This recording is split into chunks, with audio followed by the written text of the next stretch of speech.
Allah. Okey.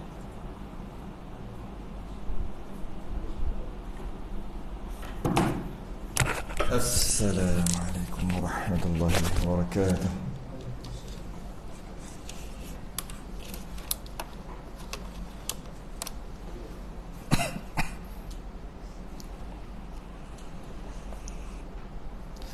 Innal hamdalillah nahmaduhu wa nasta'inuhu wa nastahdihi wa nastaghfiruh wa na'udzu billahi min shururi anfusina wa min sayyiati a'malina. Man yahdihillahu fala mudilla lahu wa man yudlil fala hadiya lahu. Asyhadu an la ilaha illallah wahdahu la syarika lahu. وأشهد أن سيدنا محمدا عبده ورسوله. اللهم صل وسلم وبارك على سيدنا محمد الفاتح لما أغلق والخاتم لما سبق ناصر الحق بالحق والهدي إلى صراطك المستقيم. صلى الله عليه وعلى آله وأصحابه حق قدره ومقداره العظيم. اللهم نور بالكتاب بصري وأتلق بلساني واشرح بصدري واستعمل به جسدي بحولك وقوتك فإنه لا حول ولا قوة إلا بك. سبحانك لا علم لنا إلا ما علمتنا إنك أنت العليم الحكيم. ولا حول ولا قوة إلا بالله العلي العظيم. Amma ba'du. Alhamdulillah, kita sambung kita apa ni? Idaman penuntut jilid yang pertama. Kita dalam membahaskan berkaitan dengan jenazah atau pengurusan jenazah. Mana? Oh, aku ada. Pengurusan jenazah, iaitu kita duduk bahas berkaitan dengan mandi. Sebelum ni dah bincang berkaitan dengan mandi jenazah, hukum hakam yang berkaitan, tak habis lagi. Hukum hakam yang berkaitan dengan mandi jenazah, yang mana kita tahu wajib mandi kapan solat tanam. Kemudian kita bahas mayat orang kafir macam mana, mayat dalam ihram macam mana, mayat mati syahid macam mana, bayi yang gugur macam mana, hukum hakam yang berkaitan lah. Kemudian masuk berkaitan dengan mandi pula. Mandi mayat. Cara mandi mayat secara ringkasnya sekali lah. Memandikan mayat, lalu rata air sekali jirus. Sekali jirus saja. Kemudian diajar cara-cara untuk memandikan mayat, iaitu meletakkan menegakkan mayat tadi tu dan disandarkan ke lutut kanan. Sandar. Ni kalau seorang-seorang. Zaman sekarang orang pakai apa dia panggil tu kursi malas. Kursi malas siap. Yang boleh adjust tu. Boleh tak. Kalau angkat tu boleh adjust kan. Kursi malas dia panggil. Sekarang ni ada warna macam-macam lagi dia punya tu. Allah tak reti nak sebut dia punya tu kan. Plastik warna biru, kuning tak, ada lubang-lubang. Orang panggil kursi apa tu? Tahu tak? Faham tak benda tu? Kalau kita tarik dia ketak. Kalau ketak tu dia tak turun dah tu. Kita kena adjust macam mana tak baru dia turun balik kan. Orang pakai yang tu dah sekarang ni, buah atas itu yang dah. Jadi senang nak mandi. Kenapa orang pakai tu? Sebab ada lubang-lubang bawah tu dan dia plastik. Tapi asalnya itu kalau ada orang pakai lah. Tapi cara asalnya adalah, tengok dia beritahu apa kat sini. Berdiri kan, tegakkan sikit. Bukan tegak lah, condongkan. Kemudian kaki kanan tu, orang yang mandi jenazah tu duduk kat belakang mayat tadi, letak kepala lutut kaki dia gitu, sandar kat sini. Kaki lutut kanan, kaki kanan. Tangan kiri merom ataupun tekan perut. Tekan perut bagi keluar najis. Kenapa perlu buat gitu? Sebab kalau tak buat macam tu dalam keadaan terbaring, tekan pun kadang-kadang dia tak keluar. Bila dia tak keluar, sempurna tak keluar habis najis.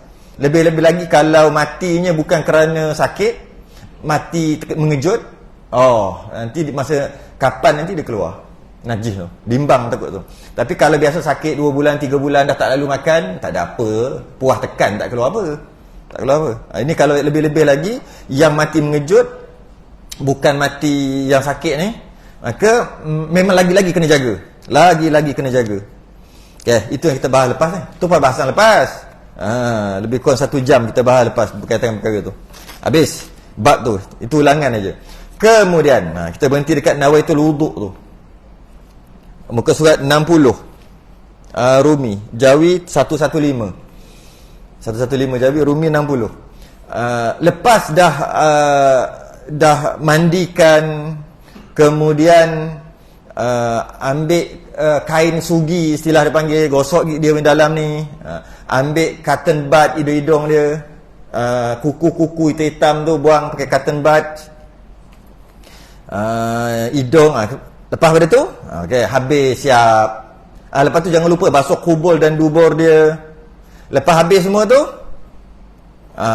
sunat wuduk kan.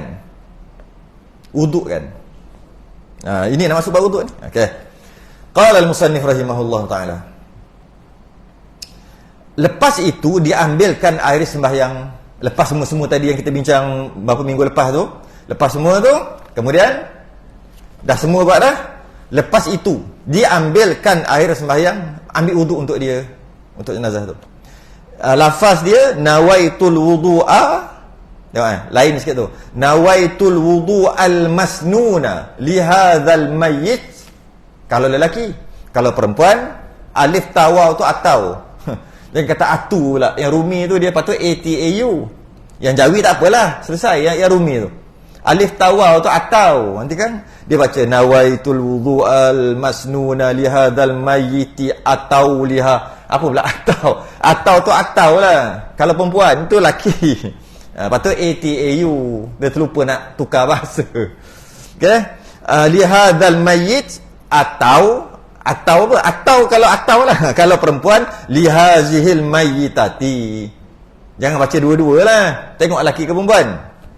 Lillahi ta'ala. Kalau lelaki, masa nak basuh muka dia tu, masa air nak kenakan muka tu, bacalah kita ni yang memandikan nawaitul wudu'al masnun li hadzal mayyiti lillahi ta'ala. Kalau lelaki. Kalau perempuan, nawaitul wudu'al masnun li hadzihil mayyitati lillahi ta'ala.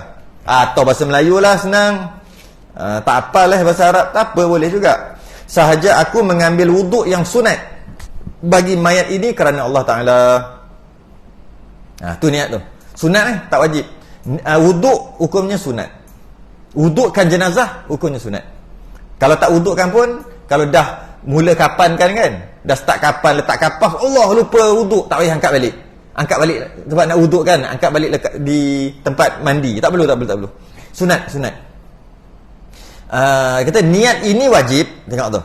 Ni menarik ni. Niat ini wajib sekalipun wuduk itu sunat. Wuduk sunat. Tapi kalau nak wuduk, niat wajib. Niat apa? Niat wuduk tu lah. Siapa yang niat? Dia niat. Dia dah mati, dia niat macam ni. Orang yang mandi kan ni. Okay? Tengok. Wuduk sunat. Niat wuduk wajib. Kalau tak nak wudukkan, maka tak adalah niat tu. Kalau nak wudukkan, wajib niat. Niat apa? Niat wuduk. Okay.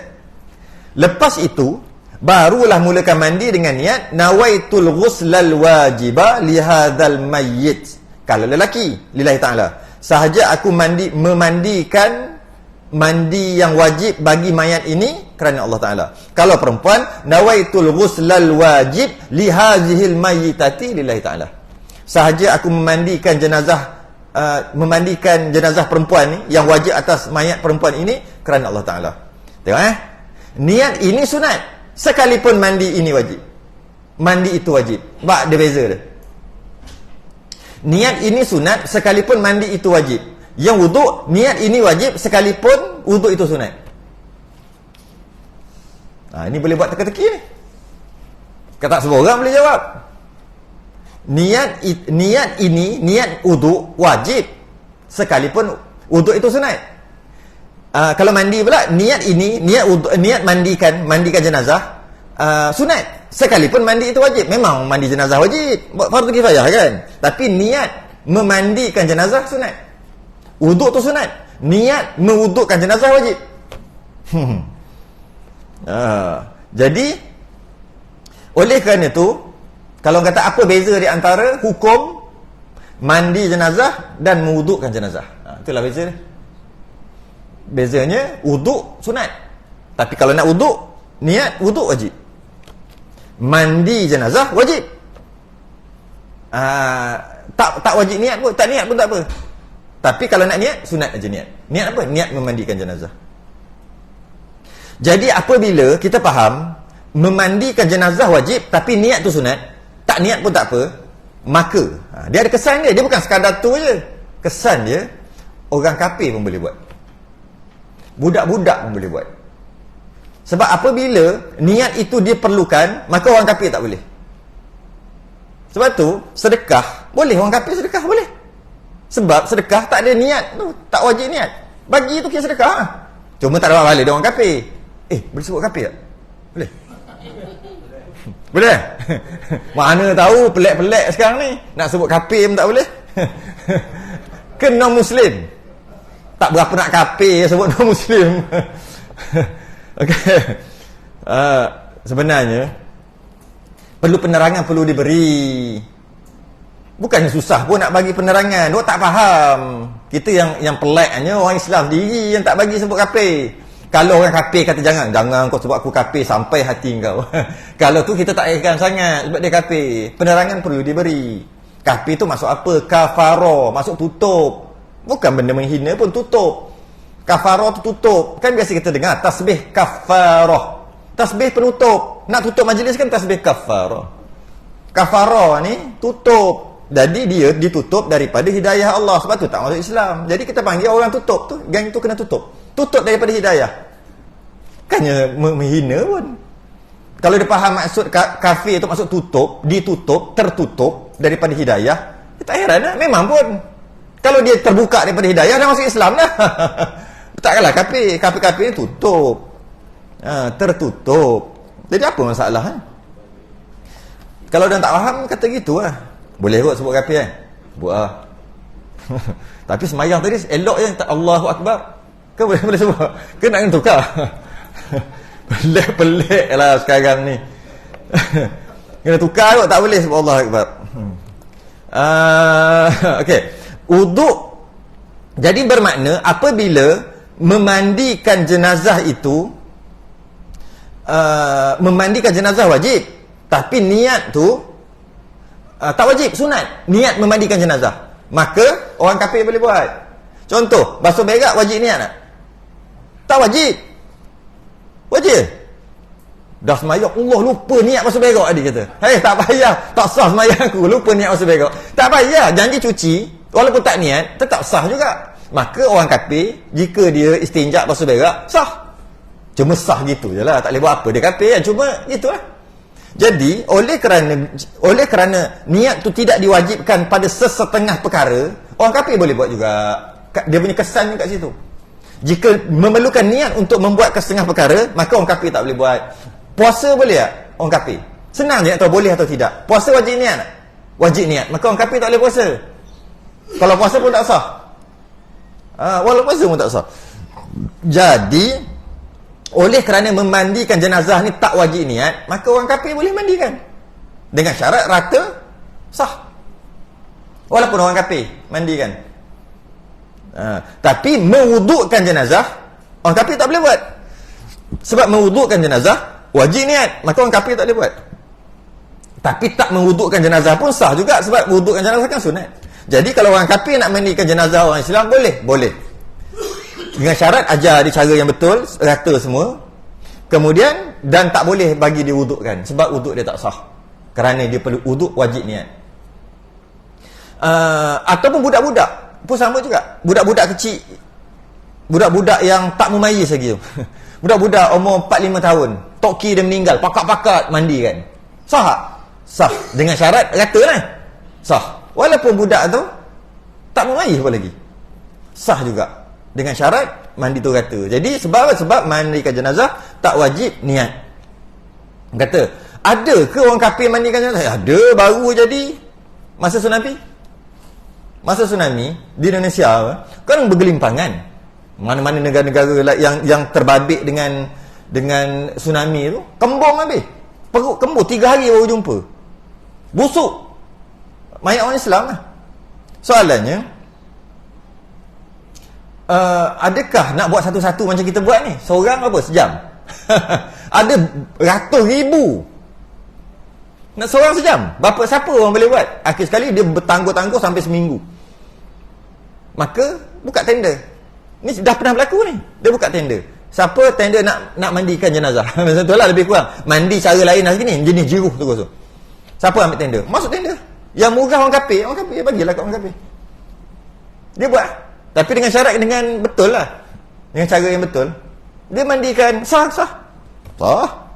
Sebab memandikan jenazah tak wajib niat. Bila tak wajib niat, maka orang kafir pun boleh buat. Kalau perlu niat, orang kafir tak boleh buat. Majlis fatwa negara-negara yang terlibat, fatwa lah. Ada sampai kan berapa lama saya tak ingat, 2 minggu kot. Tak settle lagi, banyaknya mayat-mayat yang bergelimpangan. Akhir sekali fatwa bakar. Kalau tidak siapa nak buat? Nak dekat busuk. Yang paling busuk sekali manusia bila mati. Lebih-lebih lagi manusia yang makan macam-macam ni kan. Makan babi, makan minum arak, lagi busuk. Dia bukan mati busuk, masih hidup busuk. Nak tahu duduk satu lift dengan dia. Berasa nak keluar segera. Duduk satu lift kan. Orang minum arak, orang makan babi, makan biawak. Cuba duduk satu lift. Duduk masa nak tu kan. Tingkat 7. Rasa tingkat 3 nak keluar dah. Maknanya masih dia hidup dah bawah, hanya pelak. Kalau dia mati lagi busuk. Jadi bila dah seminggu, 2 minggu, fatwa negara-negara yang terlibat lah, bakar. Pergi-pergi, jiruh bakar. Satu takat gambar. Satu bakar dapat duit lah. Dia ada upah. Jadi memandikan jenazah tak wajib niat. Okay. Tak wajib niat. Tapi nak wudukkan jenazah wajib niat. Walaupun wudukkan jenazah itu sunat. Masa berniat itu, bila nak niat? Sunat niat kan? Masa berniat itu sambil menjirus air ke kepala dan janggutnya dengan air sabun dan air bidara. Masa nak niat tu, masa nak jiruh yang pertama tu lah. Alah, macam mandi wajib lah. Kena air, masa itulah niat. Disunatkan baca bismillah ala millati Rasulillah sallallahu alaihi wasallam. Niat apa? Bukan niat, baca tu. Untuk elak badi mayat. Bismillah ala millati Rasulillah sallallahu alaihi wasallam satu. Bismillah ala millati Rasulillah sallallahu alaihi wasallam. Sebab apa? Takut kena badi mayat. Masa nak buka mula-mula tu pun tengok daripada kaki, jangan tengok muka terus. Takut kena badi mayat juga. Istilah badi mayat ni orang Melayu lah panggil badi mayat. Apa badi mayat? Kesan badi mayat ni, lepas balik tu tutup mata nampak dia. Nak makan nampak tak lalu. Nampak macam terbayang macam orang gila bayang. Tapi ni bukan gila bayang. Yang ni macam tu. Dia dipanggil badi, kena badi mayat. Kadang-kadang lebih-lebih lagi kalau mayat tu mengerikan. Terjelai lidah ke kan, ataupun apa-apalah, keluar biji mata, busuk lagi, dia boleh kena badi mayat. Jadi cara nak mengelak kan, bismillahirrahmanirrahim Rasulillah jirus. Jadi masa berniat tu, sahaja aku sunat berniat, sahaja aku memandikan jenazah lelaki ini, jenazah perempuan ini, masa berniat bila? Sambil jirus air ke kepala dan janggutnya. Kalau perempuan tak ada janggut lah, dengan air sabun dan air bidara. Air bidara ni untuk melembutkan sendi-sendi. Itu guna air bidara. Melembutkan. Kalau kata keluarga dia tak tahu, masa meninggal tu, dia tak letak elok-elok. Letak tangan ni elok-elok gini. Letak gitu, ikat siap-siap. Lepas-lepas masa tengah-tengah panas-panas. Biasanya sejam lah. Sejam ke bawah. Ikat terus siap-siap. Kaki tu ikat, buku ibu jari ikat gini. Sebab takut dia lama-lama dia kerah. Bila dia keras, nak mandi tu satu hal. Yang kedua, masa kapan tu nampak pelak, takut orang bercakap. Jadi ikat siap-siap. Tapi tiba-tiba tak ikat. Dia tak tahu. Biasa bukan mati hari-hari keluarga dia. Jadi macam mana? Dah kerah dah tu, ambil air bidara. Tu tujuan air bidara. Tujuan yang pertama nak mengelakkan sihir-sihir. Mengelakkan sihir-sihir. Yang kedua untuk melembutkan sendi-sendi. Tu air bidara. Jadi ambil air bidara. Air bidara, ambil daun bidara. Maksud air bidara ni bukan yang minum tu. Ada minum sekarang air bidara kan? Bukan. Dia punya daun. Ramas agak-agak jadi hijau sikit kan. Dah buang air bidara. Boleh juga orang dulu pakai air daun rambutan. Daun rambutan, air dia. Sama tak? Melembutkan sendi. Orang dulu, tengok orang dulu buat air rambutan. Air daun rambutan. Bukan air rambutan. Air daun rambutan. Ramas. Biar dia agak-agak hijau kan. Itu antara untuk melembutkan sendi. Ini bagi orang yang tak ikat siap-siap lah. Patut meninggal tu, tangan tu letak kat sini, ikat siap-siap sini. Ikat. Lepas tu kaki, kat lutut ikat sikit. Mula-mula. Tujuan tadi tu lah. Tak nak, benda ni keras. Kalau kita tengok ayam kan, cuba kita biar lama sikit. Kan keras. Tak nak jadi gitu je. Kalau dah jadi juga, pakai air bidara. Ada orang pakai air sintok. Air sintok masa nak jiruh tu, dia pakai air sintok menggantikan sabun. Sabun sekarang, dulu orang tak pakai sabun. Mungkin sabun payah nak dapat kot dulu. Jadi pakai sintok. Bila pakai sintok, air sintok ni, bila jiruh air sintok, kita gosok dia kesat. Bila dia kesat, senang keluar daki. Tu tujuan dia. Macam sabun lah. Sabun, bila kita letak sabun, lepas kita basuh sabun tu, kan dia kesat. Kesat macam tu lah air sintok tu. Orang sekarang sintok pun tak kenal. Sintok pun tak kenal. Sintok dulu orang buat shampoo. Orang dulu buat shampoo. Dia panjat pokok ambil akar sintok. Bisa tengok? Takkan orang lama tak bisa tengok kot. Guru silat? Oh, pakai juga? Untuk apa? Oh, dia punya tu kan. Sintok pergi cari panjat pokok, dia punya ambil tu, lepas tu letak air, lama dia akan berbuih. Pakai sabun dulu lah orang dulu kan. Antara nak mandikan jenazah pun sama. Sebab nak bagi dia kesat, mudahlah nak buang. Kalau kesat, kalau licin kan susah sikit nak buang daki. Tapi jangan terlebih sangat terkoyak dia punya kulit ni. Kalau terlalu lama kena air, dia terkoyak tak? Terlalu kesat, dia terkoyak. Macam, bukan terkoyak, menggelupas kulit tu. Jangan bagi gitu pula. Okey. Letak basuhkan berniat ketika menjerus air ke kepala dan janggut dengan air sabun dan air bidara. Kemudian dihuraikan rambutnya yang kusut. Rambut tu slow-slow buat dengan sikat perlahan-lahan, sikat yang jarang-jarang. Dengan perlahan-lahan sebab takut tercabut. Kalau dah tercabut nak macam mana? Tapi buat perlahan-lahan. Mana rambut yang jatuh, yang tercabut, kumpulkan, nanti boleh dimasukkan ke dalam kapan. Basuh, letak dalam kapan nanti. Simpan lah. Kemudian macam tu juga kuku-kuku tu. Sebab tu kalau sakit, siapa-siapa orang tu sakit, yang orang jaga ni, dia boleh agak tau. Kalau dah tak boleh bercakap, dah bunyi bunyi gitu, kerat kuku cepat-cepat orang yang jaga. Sebab nanti senang. Bukan nak mengharapkan dia mati kan, bukan. Kerat kuku cepat-cepat. Sebab kuku biasa kan sakit 2-3 bulan takut hitam, susah sikit nak. Kerat kuku siap-siap. Biarlah ketika biasa kalau nazak tu dah bunyi tu. Panggil bunyi dekat sini. Tenggorok bunyi. Biasa sehari 2 hari, paling lama 3 hari. Jadi masa tu lah potong-potong apa yang patut. Kalau dia apa-apalah janggut dia ke panjang, potong masa tu. Masa dia hidup lagi. Kalau tidak nanti nak mandi tu nanti. Perlahan-lahan rambut yang jatuh nanti kumpul, boleh masuk dalam kapan. Kemudian basuh badannya sebelah kanan dan sebelah kiri dengan air daun bidara. Basuh yang dah sebut dah tadi kan. Basuh kanan dengan kiri dengan air daun bidara. Kemudian dijiruskan air bersih bercampur sedikit kapur barus. Dari kepala hingga ke kaki. Ini dikira sekali, kemudian tambah lagi 2 kali. Sunat 3 kali. Lepas meruang, tekan perut dia kuat-kuat, dah keluar dah apa semua, biarkan dia terlentang. Masa meruang, terlentang tak guna. Buat, ada orang buat aja, tapi tak guna. Tak keluar. Jadi dia kena, nak tak nak, dia kena tegakkan. Kemudian baru meruang. Meruang ni menyucikan apa yang kat dalam perut dia lah. Kemudian, lepas dah habis meruang, melentangkan dia balik. Terlentangkan dia. Okey. Jirus yang pertama air bidara. Belah kiri. Kemudian basuh sebelah kanan dan sebelah kiri dengan air daun bidara. Satu air daun bidara kanan, lepas tu yang kedua kiri. Ini sunat ni. Kalau nak kata mandi jenazah yang paling senang, yang minimum, jiwa air. Janji rata. Tu minimum. Jadi kita apa benda susah ni? Susah tak payah dengar, macam tu je. Sebab orang kata menyusahkan. Tak menyusahkan pun.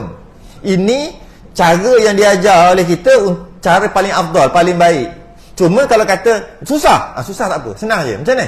Senang je, tak sampai seminit belajar. Belajar mandi jenazah siap kapan? Tak sampai seminit. Siap kapan? Siap tanam, tak sampai seminit. Nak kata mudahnya. Kalau orang kata susah sangat, jigo kok tu, jigo kok ni. Ini semua sunat. Macam mana? Nak belajar tak sampai seminit. Siap tahu mandi kapan?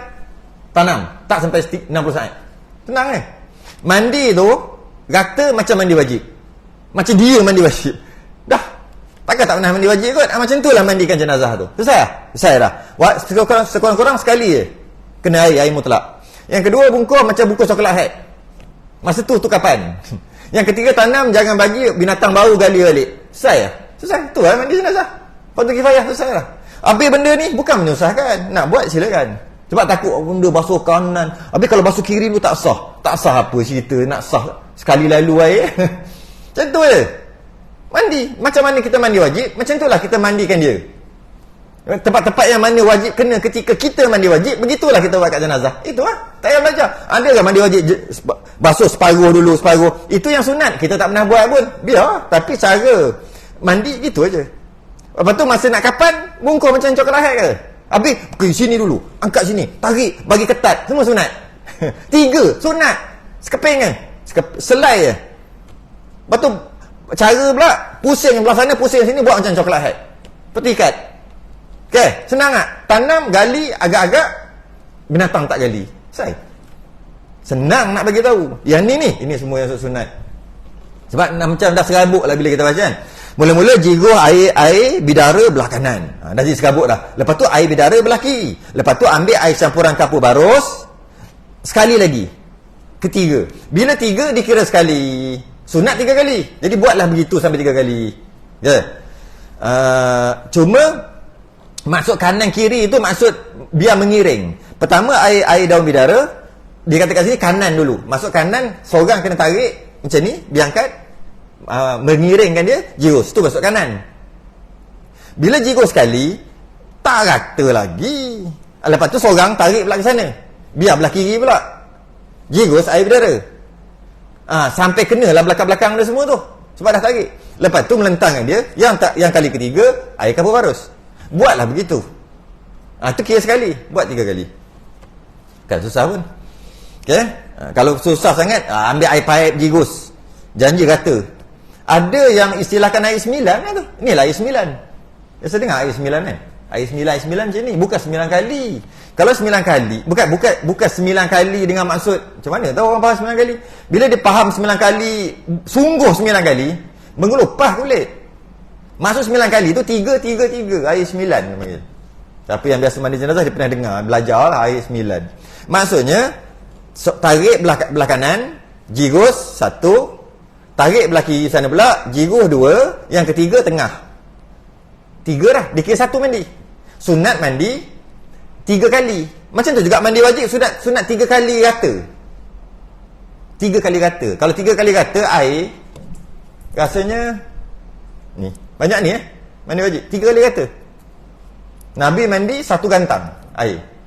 Mandi wajib 1 gantang. Ambil uduk 1 cupak. 1 gantang lebih kurang. Banyak ni je mandi wajib 3 kali. 3 kali.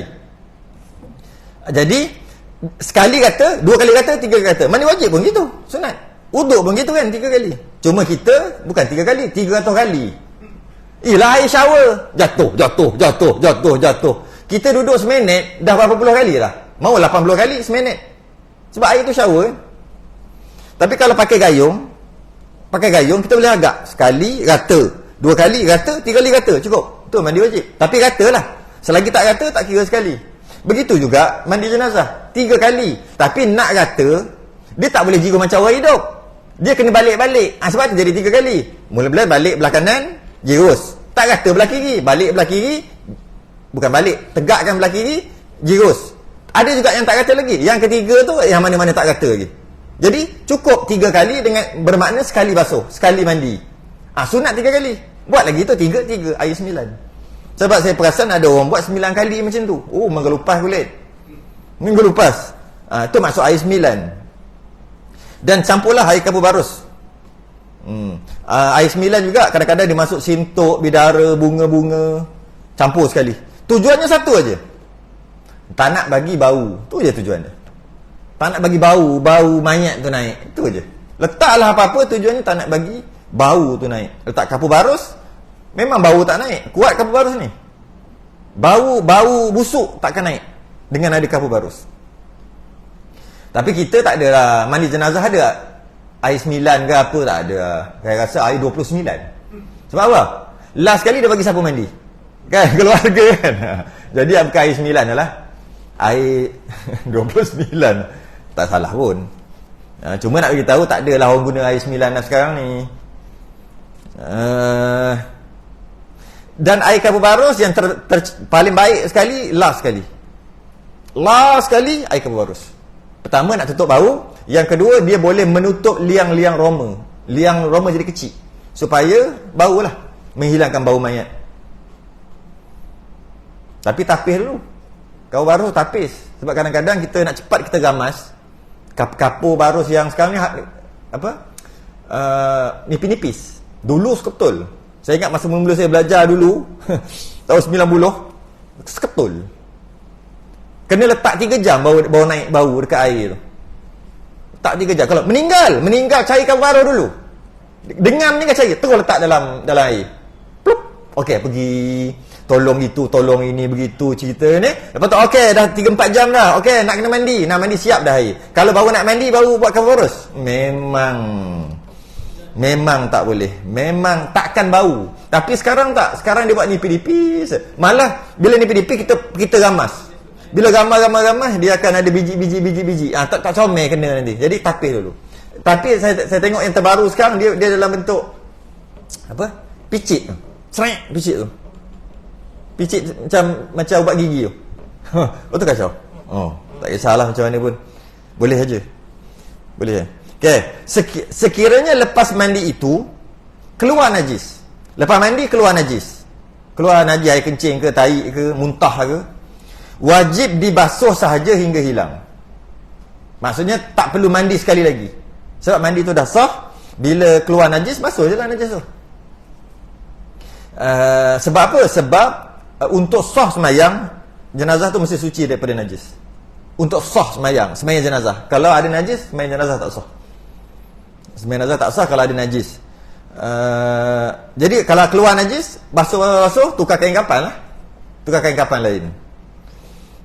Macam tu juga kalau mayat tu kentut pun tak membatalkan wuduk dia, dan tak perlu mandi lain. Biarkan je lah. Mayat tu kentut. Ada mayat kentut. Busuk mayat kentut. Busuk pelik. Boleh muntah hijau. Orang yang bau. Siapa yang pup kentut, terus tutup hidung, jangan bernafas, keluar. Kalau tidak, muntah. Macam tu juga, maknanya kalaulah keluar najis, sepatutnya bila keluar najis batal wuduk, kan? Batal wuduk, tapi tak batal wuduk sebab dia jenazah.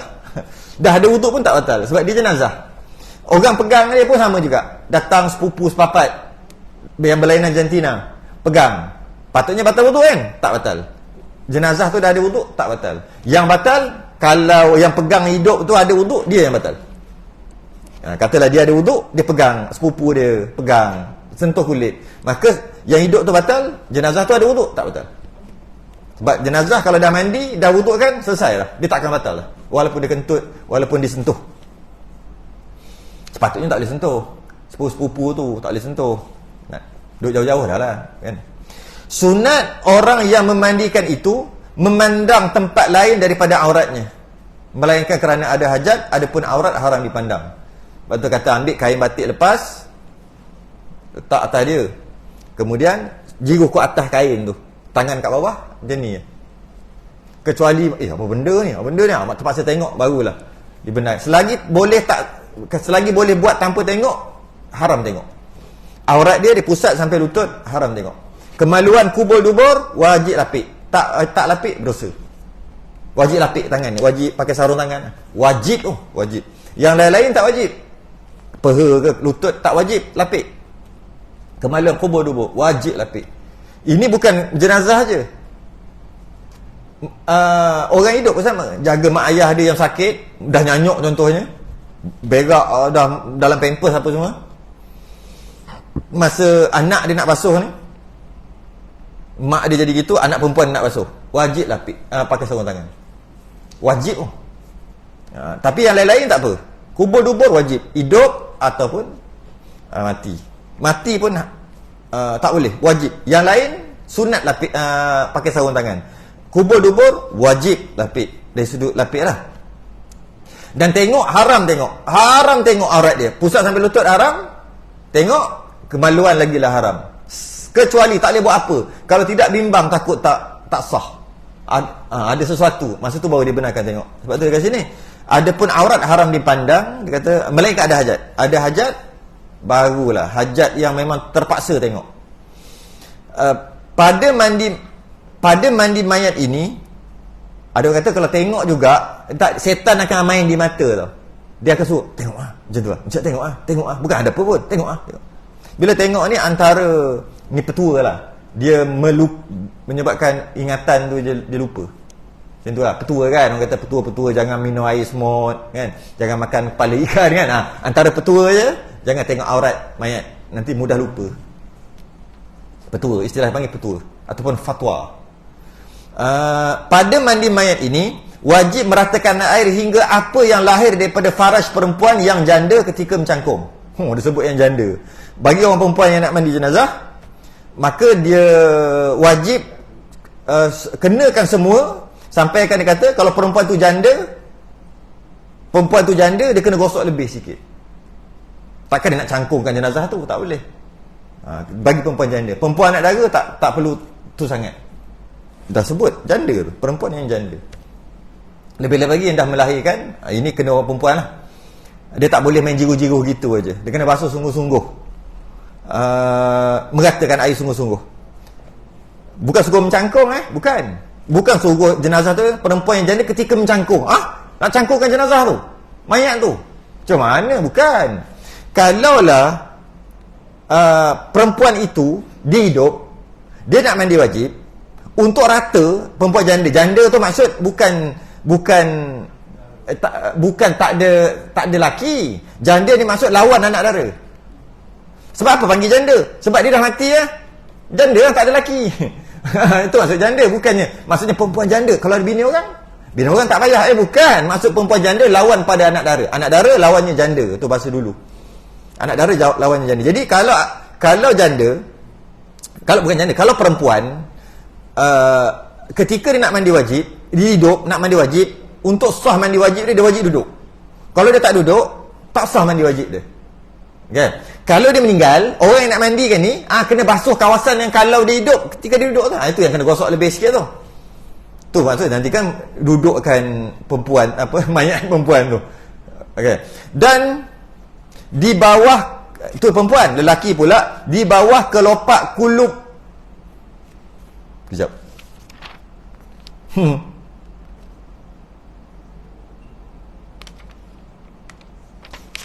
Kulub B bukan B tu, P lah. Kulub tu lah, ba tu hati, kulub kolbun.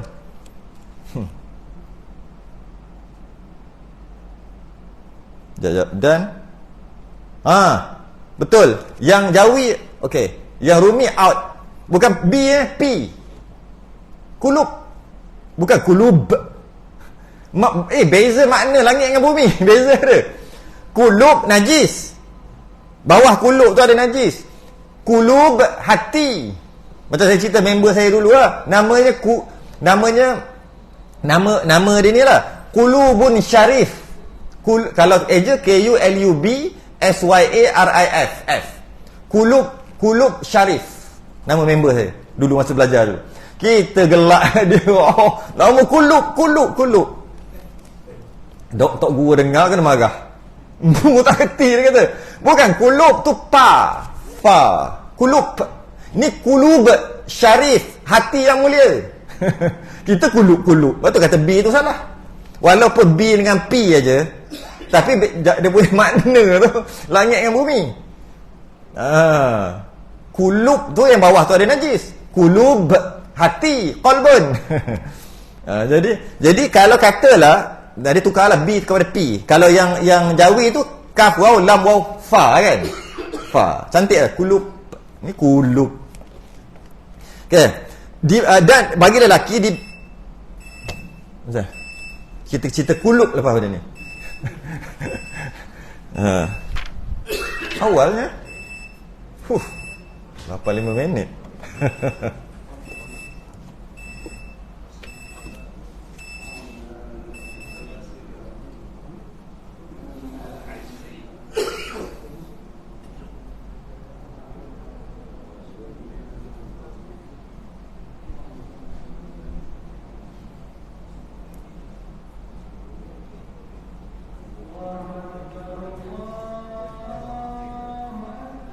Allah.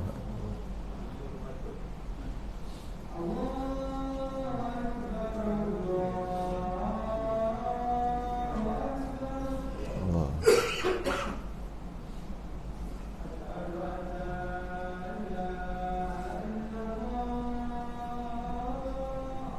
Syada.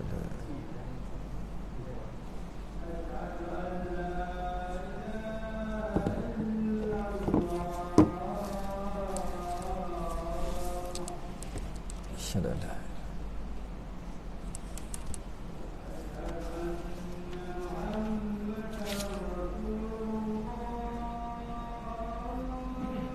Asyhadu anna Muhammadar Rasulullah.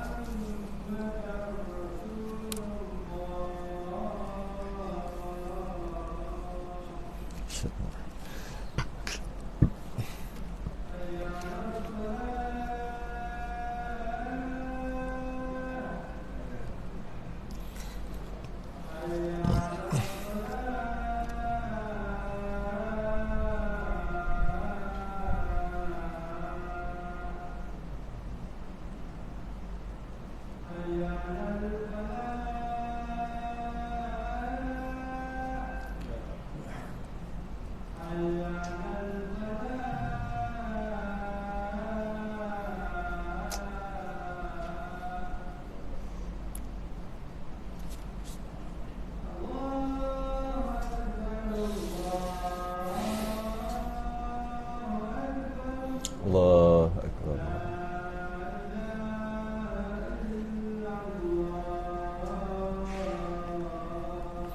La ilaha illallah Muhammadur Rasulullah sallallahu alaihi wasallam. Allahu Akbar. As-salatu al-qa'imatu الشرف والدرجة العالية الرفيعة مقام محمد إنك لا تخلف الميعاد.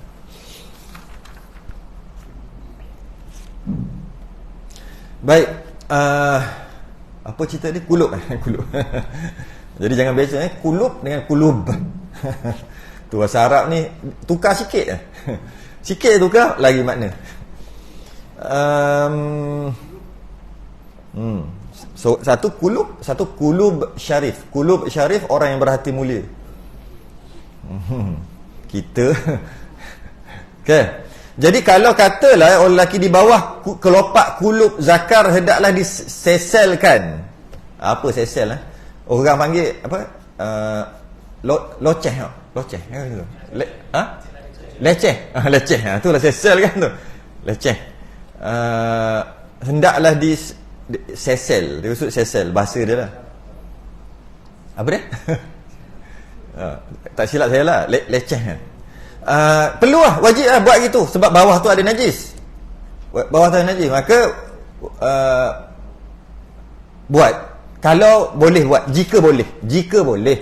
Kalau jenis buta tak boleh. Tak boleh buat. Dia ada celik, ada buta. Tok muda yang tahu. yang gelap kata ni. Tu tahu tak? Dia tahu tu dia. Ada geng yang buta kan, yang celik. Yang celik tak apa, yang buta. Yang buta ni biasa budak ataupun orang yang baru masuk Islam. Biasa orang yang dah lama masuk Islam, dia ni khitan. Jadi bawah tu ada najis. Sebab tu anak-anak lelaki khitankan dia pada umur 7. Bukan umur 12. Kita orang Melayu umur 12, lepas tu 7. Sebab ayat 7 kan wajib solat. Bermula suruh, bukan wajib, bermula suruh solat kan umur 7 tahun. 10 tahun tak solat kan pukul. Jadi kalau tak sunatkan, kalau tak khitankan, sembahyang tak sah. Tak selesai tanggungjawab mak bapak, walaupun mak bapak dah suruh orang anak tapi tak bagi sunat dia, tak khitan dia. Tak selesai sebab sembahyang dia tak sah. Lepas tu 7 tahun kasih potong. 7 tahun nak masuk jam 1 kasih potong siap-siap. Sebab itulah kesian-kesian satu hal. Tapi kalau wajib suruh wajib suruh sembahyang kan, bila suruh sembahyang dia sembahyang tak sah sebab ada najis, ada kuluk tu lah, ada najis. Bila najis tak sah, maka tak sah, tak terlepas kewajipan mak ayah. Bukan mak ayah lah, bapak. Mak tak ada, mak pembantu, bapak. Ini umur 12 baru sunat. Takut doktor tengok. Umur 12 baru sunat.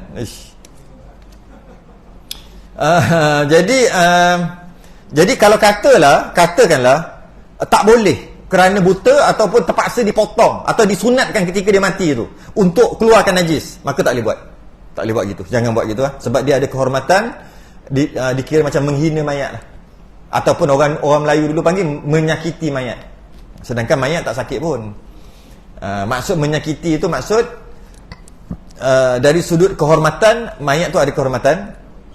Bila kita buat lebih kurang, potong kuku dia, potong rambut dia, sunatkan dia, maka haram sebab dia ada kehormatan. Orang dulu panggil menyakiti, sakitkan mayat. Tapi sebenarnya mayat tu tak sakit, cuma berdosa lah. Orang yang potong tu sakit.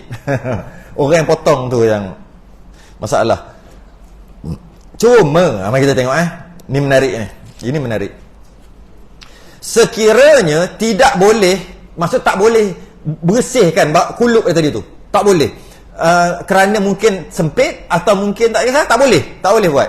Tak nak kena potong baru boleh, maka haram potong, tak boleh. Jadi macam mana dengan najis duduk bawah tu?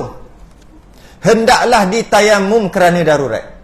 Kena tayamum. Ni biasa budak-budak tak sunat lagi ataupun orang baru masuk Islam yang tak sempat nak sunat, ataupun tak kira lah orang Islam yang dah masuk Islam lama pun tak sunat juga, tak kira lah. Yang penting lelaki yang tak sunat, yang mana nak membersihkan tu tak boleh dan biasanya memang susah, maka macam mana nak mandi kan? Lepas mandi tayamum, kemudian disembahyangkan.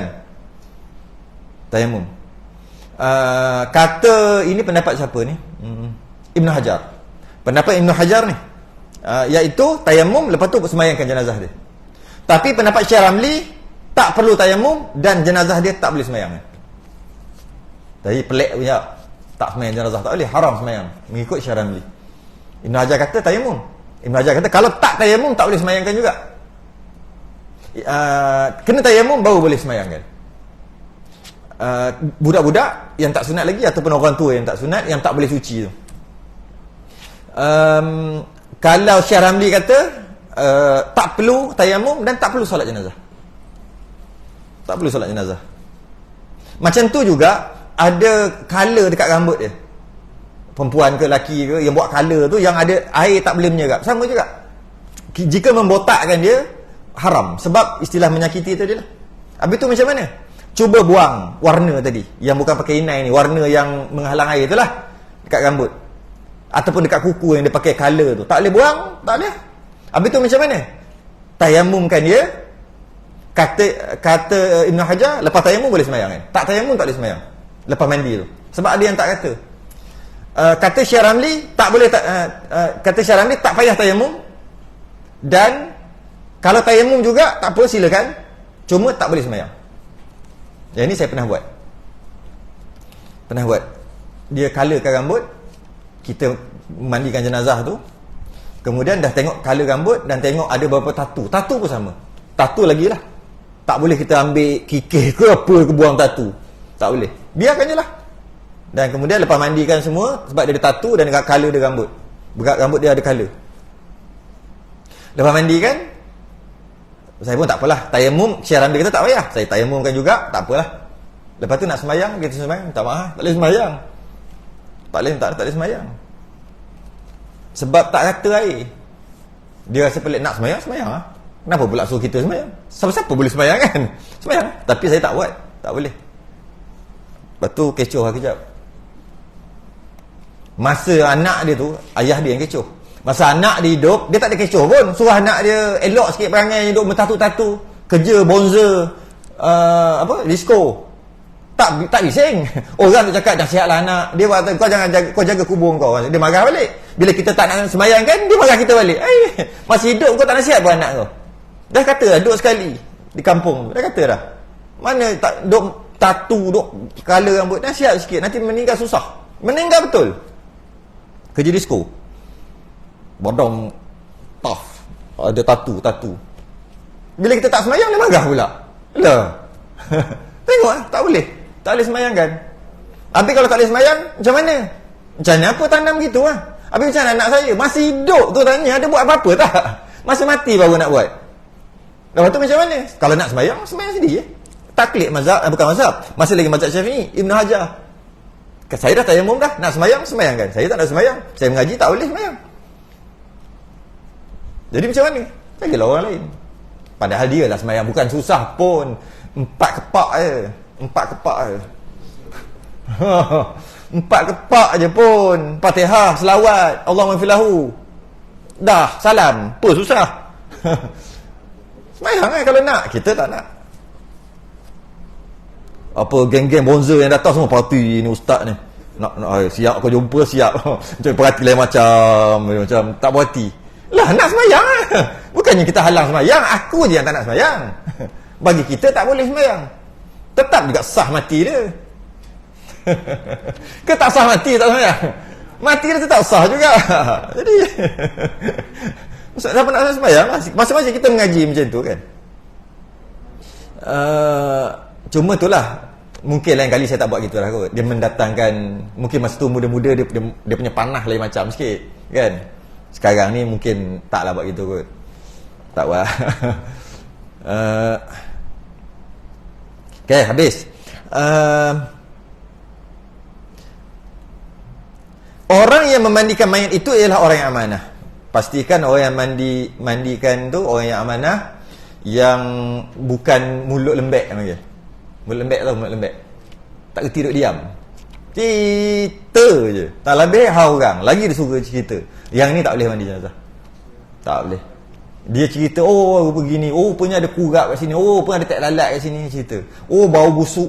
Mula-mula tak busuk, tapi air dia hitam. Dia cerita jenis mulut lembek ni. Dia tak boleh jadi mandi jenazah. Dosa. Yang mana? Yang boleh simpan rahsia. Cuma kalau jika ia nampak apa yang baik pada mayat itu, sunat diceritakan. Sunat cerita apa yang baik. Masa jiru tu wangi, sunat cerita. Kalau masa jiru busuk, haram cerita. Yang baik je cerita, yang buruk haram. Masa mandi kan tu, kena air senyum, sunat cerita. Masa nak mandi tu mudah je nak mandi, lembut je badan, apa-apalah, sunat cerita. Tapi kalau yang buruk, haram cerita. Disimpan untuk dia seorang, untuk dia saja, tak boleh cerita. Dan jika nampak benda yang tidak baik padanya, haram disebut kepada orang lain, kecuali ada muslihat. Muslihat ni bukan muslihat menipu tu, maslahah asalnya bahasa Arab, maslahah. Ada keperluan. Maslahah ni keperluan. Sebab muslihat ni dia terjemah daripada Arab maslahah atau muslihah. Maksudnya bahasa Melayu dia terjemah terus jadi muslihat.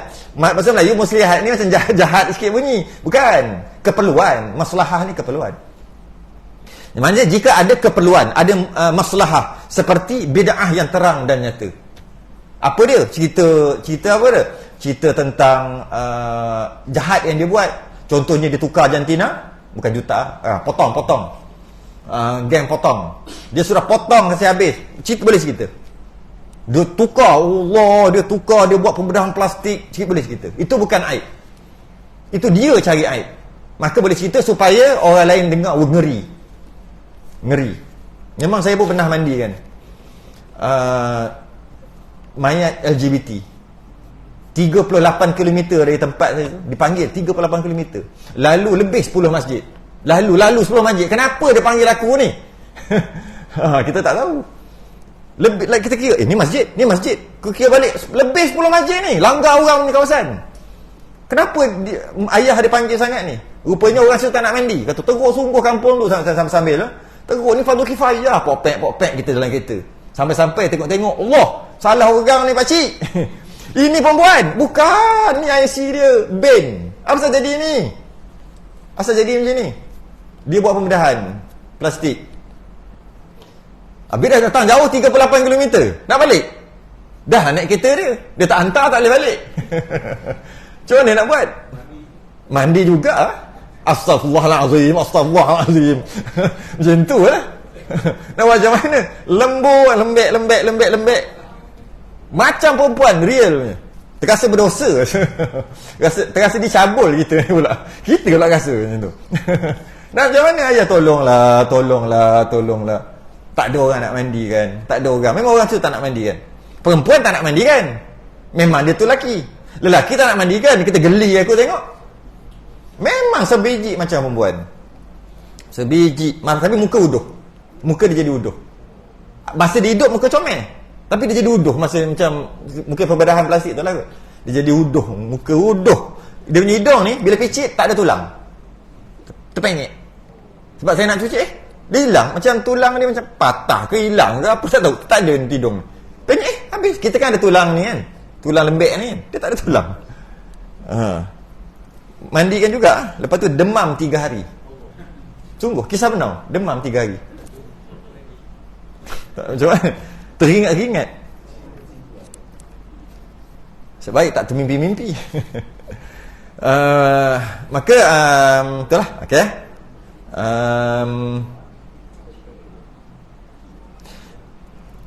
Itu bid'ah yang terang dan nyata. Maksud tu cerita. Boleh cerita kat orang. Cerita kat orang. Okey, habis. Mayat yang uzur. Sikit lagi. Mayat yang uzur. Mayat yang uzur seperti terbakar dan tenggelam tidak boleh hendak dimandikan, hendaklah ditayamum dan disemayangkan serta ditanamkan. Mayat uzur ni termasuklah uzur yang macam hancur kan. Macam hancur sampai tak boleh. Ataupun lama sangat dalam air. Bila kita kena air, dia tu lah. Hancur lah. Terbakar. Yang tak boleh mandi, macam mana? Kumpul satu tempat. Jiruh boleh juga. Jika boleh lah. Kumpul letak dalam kain kapan. Lepas tu jiruh kat atas. Ataupun kalau dia masih lagi ada anggota, cuma tak boleh basuh. Kena air mungkin dia hancur ke apa kan. Masa tu tayamum. Cuma saya duk cari-cari, setakat ni tak ada tayamum atas plastik yang macam duk buat kes COVID gitu. Saya tak tahu lah, tak berani nak cakap. Tapi puas kita cari. Ada tak tayamum atas plastik? Tak jumpa. Tak jumpa tayamum atas plastik. Sebab dia COVID tu kan, dia mati kan dia dengan plastik, tak boleh buka. Habis tu macam mana? Yang ada saya jumpa, tak mandikan terus. Tanam gitu aja. Tanam gitu aja. Dan macam mana menyakit? Tapi tak tahu lah. Cari puas cari. Kat mana ni? Mana tayamum atas plastik? Tayamum masih muka tangan. Tak jumpa. Itu yang terjadi. Orang laki-laki lebih utama memandikan mayat laki-laki. Dan perempuan lebih utama memandikan mayat perempuan. Itu. Orang lelaki, keutamaan yang memandikan adalah yang utama menyolatkan. Sama. Yang utama, paling utama solatkan jenazah orang lelaki ini, maka dia juga yang utama untuk mandi. Tapi kita salah faham. Kita biasa dengar siapa yang paling baik untuk memandikan jenazah lelaki ini? Anak. Tidak. Anak bukan. Bukan kata tak boleh. Itu bukan paling afdal. Bukan. Yang paling afdal adalah ayah. Ayah tak ada, datuk. Datuk tak ada, baru anak. Tu anak tak ada, cucu laki. Cucu laki tak ada, baru adik-beradik. Itu din turutan. Tapi kita biasa kita kata anak. Sebab dah ayah tak ada. Ayah kita tak ada. Memanglah anak. Datuk tak ada, ayah tak ada, memang pergi ke anak nombor 3. Tapi kalau nak kira dari dia asal, bukan anak. Ayah dulu. Ayah tak ada, datuk tak ada, baru anak. Dan biasanya begitulah, datuk ayah dah tak ada, memanglah anak. Tapi kita tak boleh kata anak paling afdal. Tidak. Yang paling afdal ayah. Kemudian datuk, kemudian anak. Sebab apa? Ulama buat kajian, ulama bagi, dan dia bagi hujah. Ya, siapa yang lagi sedih, dialah yang paling layak untuk semayang dan mandikan. Siapa lagi sedih, anak ke bapa? Bila mati seorang ni, ada ayah dan ada anak. Siapa lagi sedih? Ayah lagi sedih daripada anak. Tak tahu lah. Gitulah ulama kata. Yang sangat sedih adalah ayah kematian anak berbanding anak kematian ayah. Anak kematian ayah pun sedih. Ayah kematian anak lagi sedih. Lagi sedih. Kurang-kurang anak dia fikirlah 2/3 cantik, cantik, tukar spoiler, fikir nanti sedih-sedih. Tapi cantik ni, aku nak buat renovation kat belakang rumah lama ni. Ayah ni kaya juta ni, boleh. Dia fikir tu. Tapi ayahnya tak ada kepentingan. Memang dapat juga ayah dia. Faraid, tapi tak ada kepentingan. Duit dah banyak ayah, dah tak nak duit dah, tak nak apa. Tapi bila dia meninggal anak dia tak ada apa-apa kepentingan pun. Ya. Ayah tu tak ada kepentingan pun. Hilang anak yang soleh mendoakan. Hilang. Sepatutnya anak yang soleh mendoakan dapat, tapi hilang. Maka dan dia sedih, dia tak ada kepentingan. Dari sudut harta pun dia dah nak hidup berapa lama lagi, dia ayah lagi tua. Maka dia lebih sedih pada anak. Okay? Kemudian kalau perempuan lain, perempuan dia ikut turutan kerabat, iaitu yang paling afdal adik-beradik perempuan dulu. Adik-beradik perempuan, kemudian mak saudara, kemudian anak saudara. Itu dia turutan perempuan yang mandikan. Kemudian dia kata juga kat sini yang terakhir, dia kata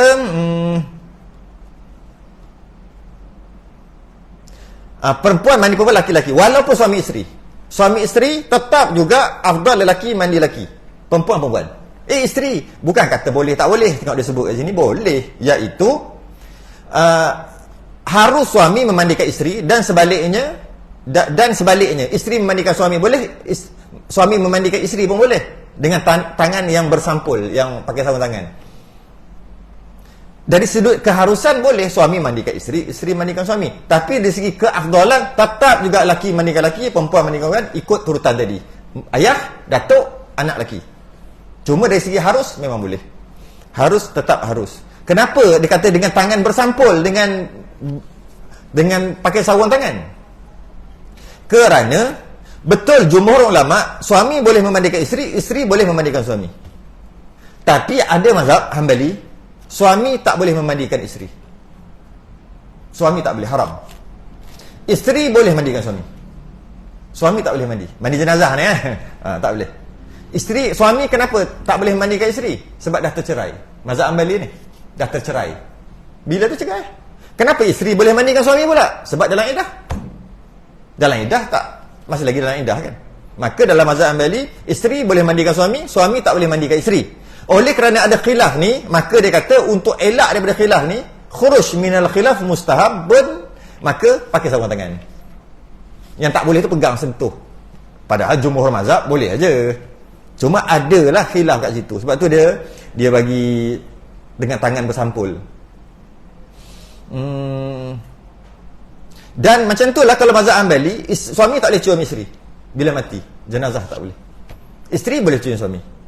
Sebab tadilah aurat tak boleh sentuh. Tapi jumhur mazhab, termasuk mazhab Syafi'i, tak ada masalah. Ni cerita je. Cuma bila ada khilaf macam tu, seelok-eloknya elakkan. Walaupun boleh aja. Kita kan mazhab Syafi'i. Habis kita berhenti dekat kapan?